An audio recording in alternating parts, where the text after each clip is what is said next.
எனக்கு ஒரு நல்ல ஞாபகம் இருக்குது, இந்த ஹாஸ்பிட்டல் வழியில் போனோம்னா ஓபிடி இருக்கு. ஓபிடி ஐயோ கடிக்குங்களடா கடிக்குங்கள் வல்லடிக்குங்களே கிட்ட போக பயமா எங்களை மக்களும் சில இடங்கள்ல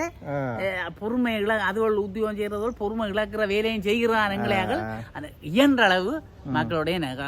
சொல்றவங்க தான் ஆஸ்பத்திரியில போனா அங்க டாக்டர்கிட்ட போனா ஆஹா அண்டி இருக்கு நல்லா கதைப்பினம் பதுமையா நான் ஒரு காதுக்க போன கதை சொன்னேன் என்ன டாக்டரோட அற்றுமையா கதைச்சு சும்மா காதுக்கு என்னண்டு எடுத்தாருன்னு தெரியும் அவர்கிட்ட போகணுமே நல்லா தெளிவா கேக்குது தெரியுமே அவர்கிட்ட இனி நான் கொப்பி வச்சுக்கிறேன் எது வேணா உடனே போடுவேன் அந்த மாதிரி என்னடா கதைச்சு எவ்வளவு இனிமையா அப்படித்தானே இருக்கும் இல்லையே இது இந்த வெளியில நிக்கிறாங்கலாம் பிரச்சனை அதுதான் தெரியும். அப்ப நாங்கள் எங்களுடைய ஆதங்கங்களை தான் இதை சொல்றோம் இப்படி இருந்தா நல்லா இருக்க மாட்டோம் நாங்கள் யோசிக்கிறோம்